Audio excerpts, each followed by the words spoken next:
Reinhard Heydrich, the Butcher of Prague.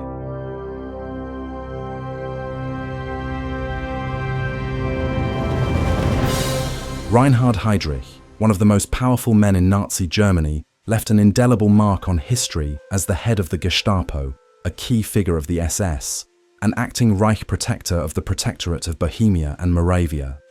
His cruelty, intelligence, and ruthless efficiency earned him nicknames such as the Butcher of Prague and the Man with the Iron Heart, while also making him a prime target of the Czechoslovak resistance. The assassination of Heydrich, carried out on May 27, 1942, by paratroopers sent from Great Britain, was one of the most significant resistance acts of Czechoslovakia, which subsequently led to brutal Nazi reprisals. Sit back as we recount the full story of Reinhard Heydrich, from his childhood, through his love affairs and political career, to his activities in Czechoslovakia and the assassination as part of Operation Anthropoid.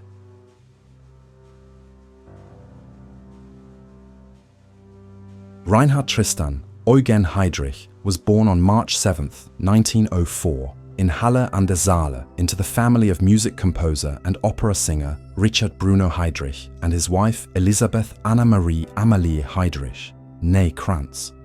His father, originally a Protestant, converted to his wife's Roman Catholic faith upon marriage. Reinhard was raised as a Catholic, served as an altar boy, and regularly attended evening prayers and mass with his mother. His names Reinhard and Tristan referred to the heroes of his father's opera, Amen and Wagner's Tristan and Isolde, while his third name, Eugen, came from his maternal grandfather, Eugen Krantz, former director of the Dresden Royal Conservatory. The Heydrich family was financially secure and held a prominent social position. Music played a central role in their lives.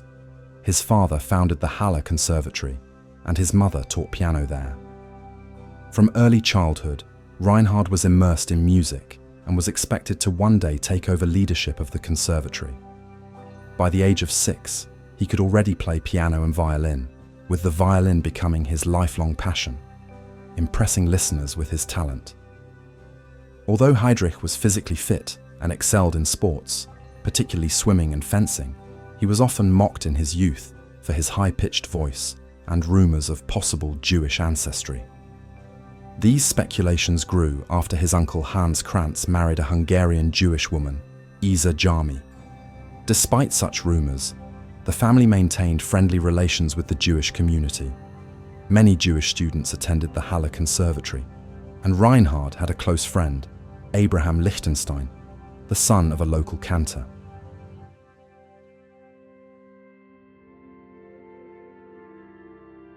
After the end of World War I in 1918, Heydrich's hometown of Halle experienced a period of civil unrest, including strikes and clashes between communist and anti-communist groups. In February 1919, at the age of 15, Heydrich symbolically joined Merker's Volunteer Rifles, a Freikorps unit, but due to his age, he did not see combat and was instead assigned to protect private property. This experience reinforced his anti-communist views, his sympathy for the nationalist Völkisch movement, and his opposition to the Treaty of Versailles and the newly drawn German-Polish borders. As a result of the Versailles restrictions and Germany's heavy war debt, hyperinflation struck, devastating Halle and wiping out the savings of many residents. By 1921, few could afford music education at Bruno Heydrich's conservatory, plunging the family into financial difficulties and influencing Reinhard's decision to pursue a career outside music.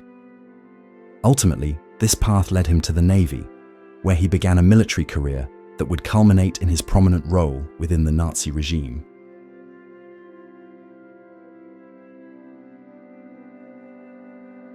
In 1922, at the age of 18, Reinhard Heydrich joined the German Navy, which offered him stability and financial security in post-war Germany.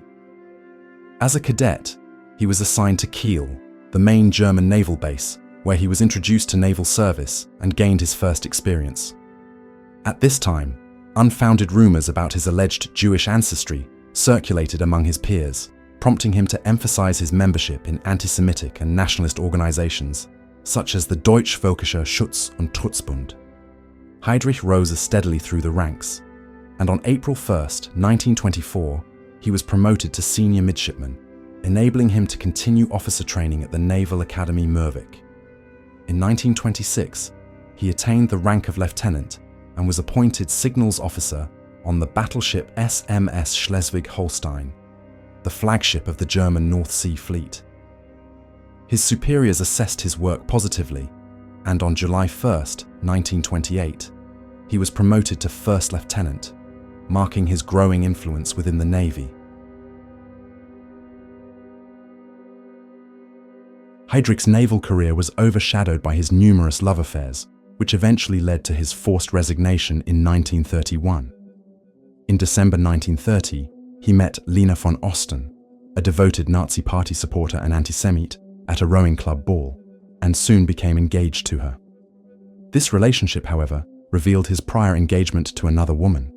As a result, Heydrich was accused of conduct unbecoming an officer and a gentleman, leading Grand Admiral Erich Raeder, the Commander-in-Chief of the Navy, to dismiss him from service in April 1931. Heydrich received severance pay of 200 Reichsmarks per month for 2 years.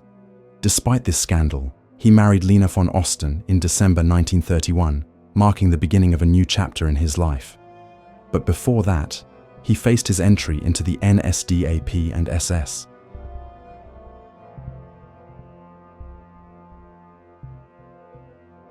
After his dismissal from the Navy on May 30th, 1931, Reinhard Heydrich, influenced by his fiancée Lena von Osten, decided to join the NSDAP.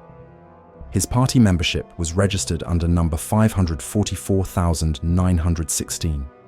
6 weeks later, on July 14th, he became a member of the SS under number 10,120. In 1931, Heinrich Himmler began building a counterintelligence department within the SS, and upon the recommendation of Karl von Eberstein, a friend of the Heydrich family, agreed to an interview with Heydrich.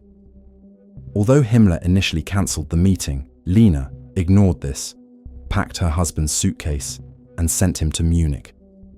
There, Eberstein welcomed him at the station and took him to Himmler, who was so impressed with Heydrich's ideas for developing the SS intelligence service that he immediately appointed him head of the newly created intelligence department, later known as the Sicherheitsdienst SD.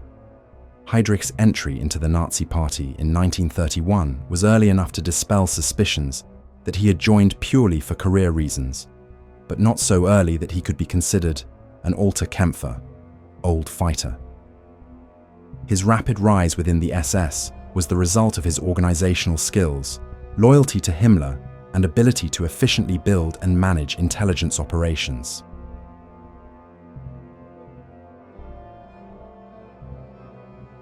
On August 1st, 1931, Reinhard Heydrich began his post as head of the newly created SS Intelligence Service, with a starting salary of 180 Reichsmarks per month, which at the time was considered modest.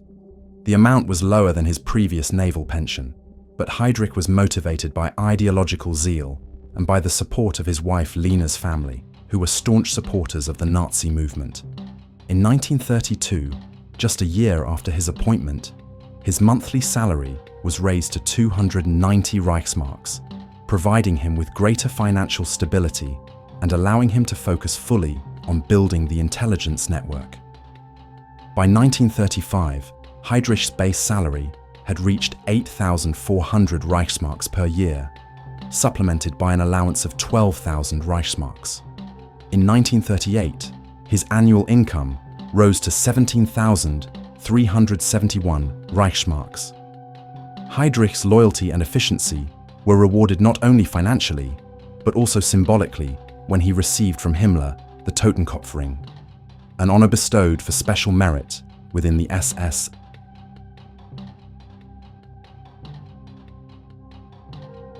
Although Reinhard Heydrich entered as the head of the newly created SS Intelligence Service, the institution's initially modest resources meant that he had to share both an office and a typewriter with a colleague.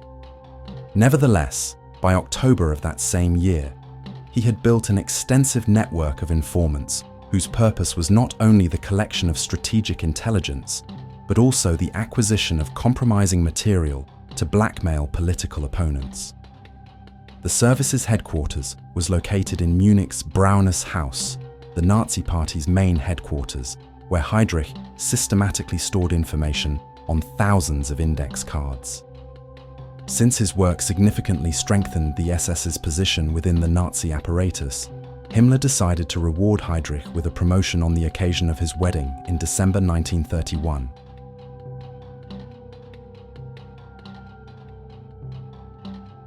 In 1932, rumors arose about Heydrich's alleged Jewish ancestry, a potentially fatal issue within the Nazi environment, threatening both his career and personal safety. Wilhelm Canaris, the future head of the Abwehr, claimed to have documents proving Heydrich's Jewish background, while Nazi official Rudolf Jordan spread claims that Heydrich was not of pure Aryan descent. In response to these speculations, Himmler commissioned Nazi racial expert Achim Gerke to investigate Heydrich's genealogy and provide an official statement. After thorough examination, Gerke declared that Heydrich was of German origin and free from any Jewish or colored blood, formally ending the speculation. Yet suspicion persisted among some Nazis. Heydrich himself was aware of the sensitivity of the matter and therefore secretly ordered his subordinate from the SD, Ernst Hoffmann, to conduct a private investigation into his ancestry. Although no evidence of Jewish descent was found, Heydrich was never fully certain that such accusations could not endanger him in the future, leading to his lifelong fanaticism in proving his loyalty to Nazi ideology.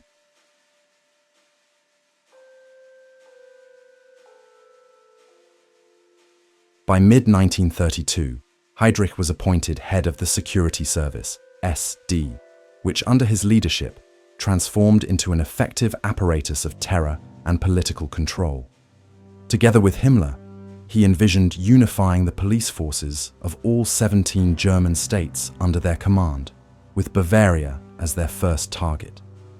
In 1933, Heydrich and his SD men forcibly seized the Munich police headquarters, where they eliminated opponents through intimidation and brutal methods. Himmler was subsequently appointed Munich police chief, and Heydrich took charge of Section 4, focusing on political opponents and enemies of the regime. That same year, Adolf Hitler became Reich Chancellor and, through a series of decrees, secured absolute power, enabling the Nazis to persecute their opponents without restraint. During the first months of 1933, the first concentration camps were established to intern political enemies, and by the end of the year, more than 50 had been created.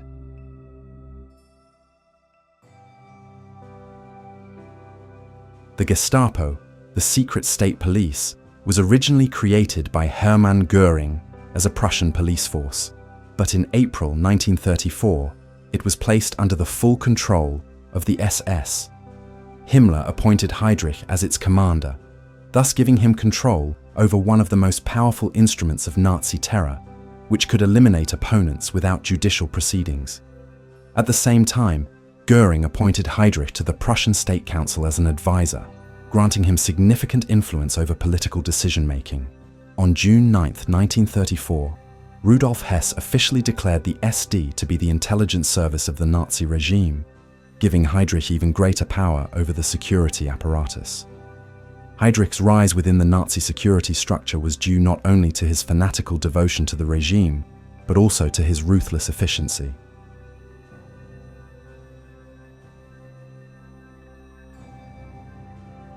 In April 1934, Heydrich and Himmler were ordered by Adolf Hitler to gather compromising material on Ernst Röhm, whose growing power as head of the SA was increasingly perceived as a threat.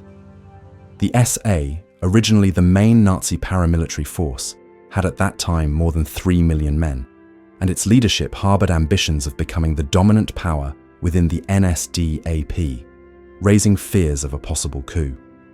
Together with Himmler, Göring, and Viktor Lutze, Heydrich compiled a list of individuals marked for elimination, with the primary goal of removing the top leadership of the SA, including Röhm. On June 30, 1934, the SS and Gestapo launched a coordinated mass arrest operation lasting 2 days, culminating in the execution of Röhm and other senior SA leaders without trial. The Purge, known as the Night of the Long Knives, resulted in the elimination of up to 200 people, including not only SA members, but also other political opponents of the Reich Chancellor, among them conservative critics of the Nazi regime. After the Purge, Viktor Lutzer was appointed head of the SA, which was reduced to an insignificant training organization with no political influence.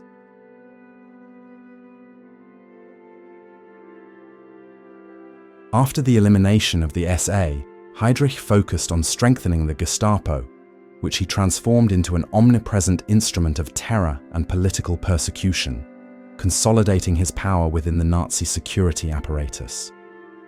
In 1936, the so-called Gestapo law, Gestapo Gesetz, was enacted, allowing the police to act entirely outside the legal framework, which led to mass arrests and internment in concentration camps without any judicial oversight. The card index system perfected by Heydrich enabled the precise tracking of the enemies of the Reich, and mere suspicion was enough for someone to be labelled a criminal and imprisoned. Reinhard Heydrich became a key figure in the unification of German police forces when Heinrich Himmler was appointed chief of the German police, and Heydrich became his deputy.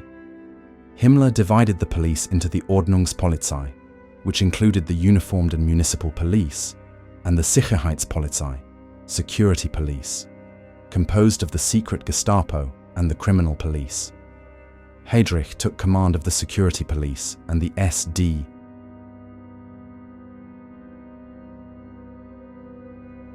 In the mid-1930s, Himmler began promoting the idea of a new Germanic faith, urging SS members to abandon the Christian churches as part of an effort to weaken their influence in German society. In 1936, Heydrich followed this line and left the Catholic Church, while his wife Lena had already done so a year earlier, and both embraced the Gottgläubig ideology. This worldview was seen as an alternative to traditional religion and an ideological compromise between Nazism and faith.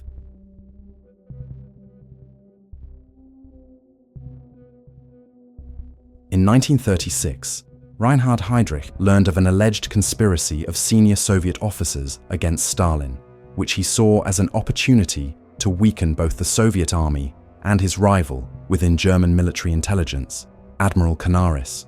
In reality, however, this was disinformation orchestrated by Stalin himself, who sought to justify planned purges of the Red Army's high command. Stalin tasked his agent, General Nikolai Skoblin, with passing fake evidence to Heydrich, suggesting a plot involving Marshal Mikhail Tukhachevsky and other Soviet generals. Heydrich's SD subsequently forged documents and letters meant to incriminate Tukhachevsky and his colleagues, which were then handed over to the NKVD. The result was the Great Purge of the Red Army, during which approximately 35,000 officers were executed or dismissed. Although Heydrich believed he had successfully deceived Stalin, the significance of his role in the affair remains debated. During the secret trial of the generals, the Soviet prosecution did not rely on the falsified SD documents, but on confessions extracted through torture.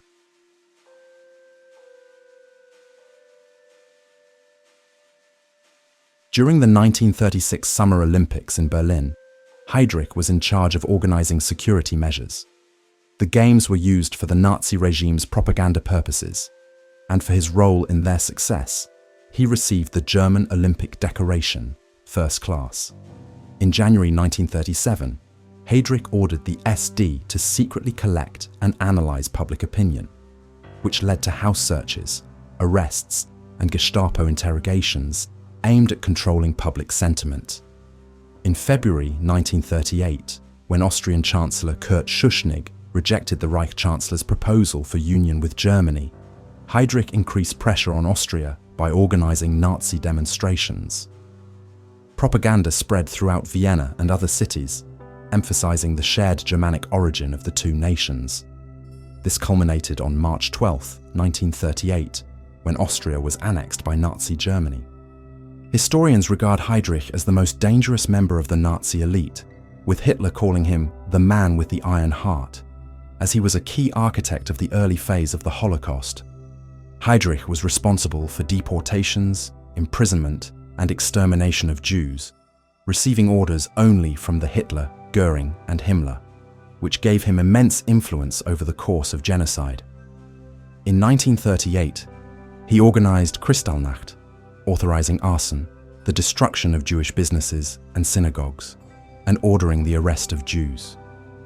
Within just a few days, approximately 20,000 people were deported. In mid-1939, Heydrich established the Stiftung Nordhof Foundation to acquire properties for the SS and the security police, which were to serve as guest houses and recreational facilities. One of these properties was the villa in Wannsee, where in January 1942 the infamous conference took place, at which Nazi officials formalized plans for the deportation and extermination of Jews in occupied territories. On September 27, 1939, the SD and the security police were merged into the newly created Reich Security Main Office, RSHA, under Heydrich's leadership, giving him control over all security and intelligence services of the Third Reich.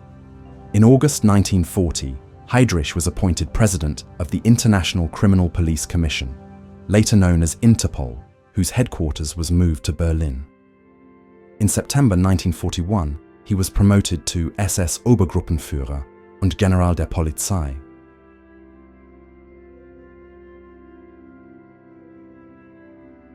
Reinhard Heydrich played a key role in German plans to eliminate the Polish intelligentsia during World War II. He created a Gestapo unit called Zentralstelle Zneues IP Polen, which coordinated the Tannenberg and Intelligence action operations. These actions aimed to eliminate Polish elites, including scholars, clergy, and former officers, considered a threat to the Nazi regime. Before the invasion of Poland in 1939, the Nazis compiled a special proscription list containing more than 61,000 names of prominent Poles designated for arrest or liquidation. This list was the result of 2 years of intelligence gathering from the German minority in Poland and served as the basis for mass arrests and executions after the occupation began. During intelligence action in 1939 to 1940, approximately 100,000 people were murdered, around 61,000 of whom were members of the so-called Polish intelligentsia. These systematic purges sought to weaken the Polish nation by removing its leaders and preparing the ground for the Germanization of the territory. Heydrich, together with Himmler and Müller, also planned the staged attack on the German radio station in Gliwice, which the Nazis used as a pretext to invade Poland and launch World War II. After the war began, Heydrich created the Einsatzgruppen, which followed the advancing German army to establish ghettos, carry out mass executions of Jews, and assist in the Aryanization of Jewish property. In September 1939, Heydrich ordered the concentration of Jews in larger cities, the creation of Jewish councils, and population censuses, which enabled systematic deportations to ghettos and later to extermination camps. He also oversaw the deportation of 60,000 Jews from Germany and the Protectorate to the Łódź ghetto, and in 1941 he ordered the transport of thousands more to Minsk and Riga.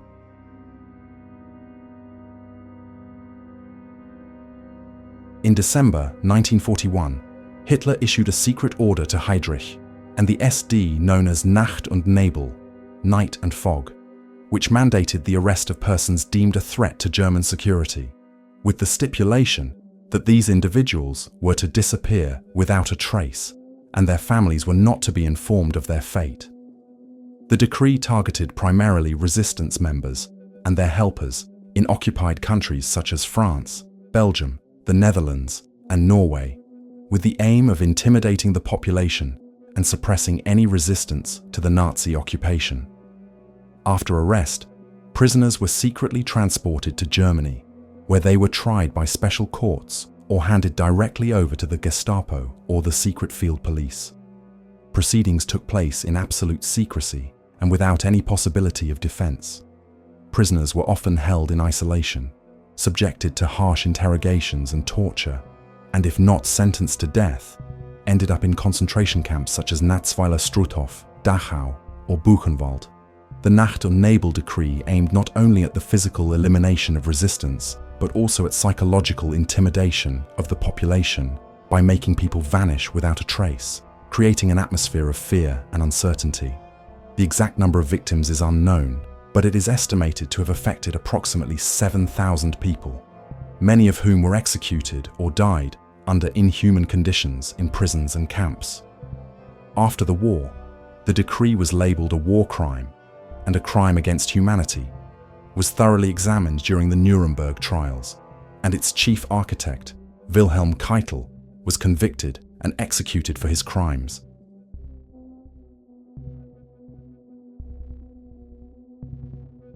Reinhard Heydrich was appointed acting Reich Protector of the Protectorate of Bohemia and Moravia on September 27, 1941, replacing Konstantin von Neurath, whose approach was considered too lenient. Upon his appointment, Heydrich told his aides that he would Germanize that Czech rabble, and he immediately introduced harsh measures to suppress the resistance and ensure the population's loyalty. During the first days of his rule, martial law was declared and hundreds of people were executed or deported to concentration camps. In 1941, Heydrich planned the establishment of the Theresienstadt ghetto, where 33,000 people died, while tens of thousands more were deported east to extermination camps. By February 1942, between 4,000 and 5,000 people had been arrested and 400 to 500 executed. In March 1942, the Nazis carried out sweeping actions against Czech patriotic organizations, the intelligentsia and the army, thereby paralyzing the resistance and preventing public expressions of Czech culture. Although some small resistance cells survived, only the communist one managed to function in a coordinated fashion, and even it suffered arrests, while public executions were meant to intimidate the population and suppress opposition. The repressions, known as the Heydrich Terror, struck Czech society hard, and Heydrich's brutal methods earned him the nickname the Butcher of Prague, as he systematically eliminated any manifestation of defiance. At the same time, he sought to win support by reorganizing labor along the lines of the German Labor Front, distributing food rations, introducing Saturdays off, and raising pensions, all intended to maintain order. Heydrich cracked down on the black market and labeled regime opponents as economic criminals and enemies of the people, gaining support among some loyalist strata. Even so, inflation rose and shortages worsened. Though he publicly posed as a guardian of order, his real goal was the complete Germanization of the Protectorate. As many as 2/3 of Czechs were to be deported or physically liquidated. Czechs became a source of cheap labor for the Nazi Reich. More than 100,000 were forcibly sent to labor, and from February 1942, the working day was increased from 8 to 12 hours. As a military dictator, Heydrich stripped President Hácha and his cabinet of any real power, while flaunting his confidence in Nazi domination by riding through Prague in an open car. In October 1941, the Czechoslovak Exile Intelligence Service in London decided on Heydrich's elimination, leading to the preparation of Operation Anthropoid, whose goal was to carry out an assassination.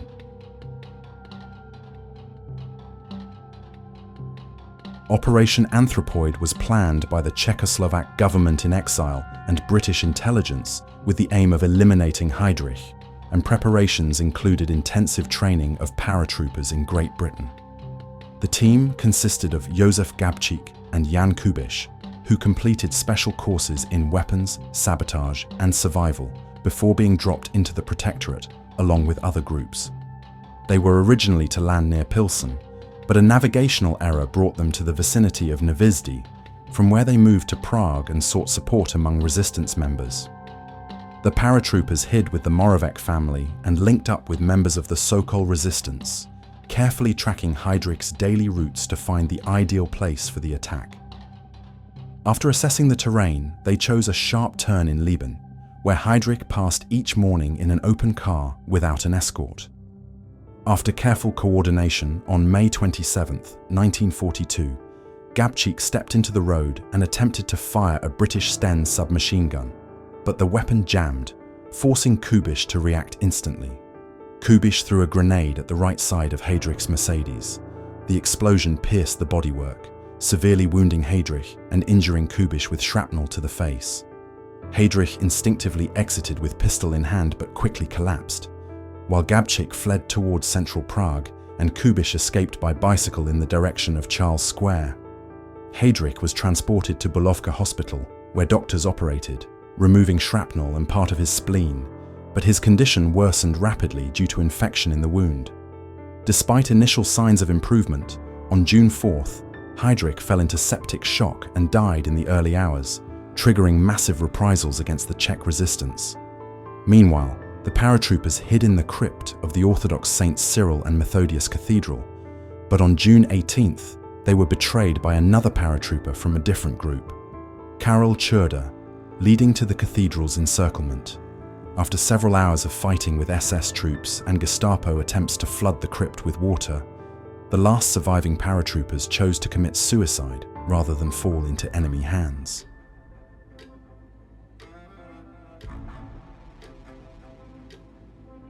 After Heydrich's death in June 1942, a lavish funeral was held in Prague, followed by a second ceremony in Berlin, where Adolf Hitler personally honored Heydrich's memory. Despite the public tribute, the Führer privately criticized his carelessness that led to his death. Heydrich was buried in Berlin's Invalidenfriedhof cemetery, but his grave remained unmarked to prevent its exploitation by neo-Nazis. In December 2019, the grave was opened by unknown persons, but nothing was stolen. Heydrich's widow, Lena, after a series of court cases, secured entitlement to a widow's pension in the 1950s, despite her husband's status as a key figure of the Holocaust. The couple had 4 children, the eldest son, Klaus, tragically dying in a traffic accident in 1943.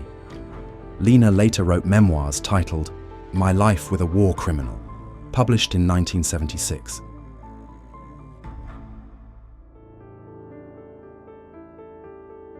After the assassination of Reinhard Heydrich, the Nazis unleashed a brutal retaliation that led to the annihilation of the villages of Lidice and Ležáky, with their inhabitants either shot, deported to concentration camps, or murdered in other ways.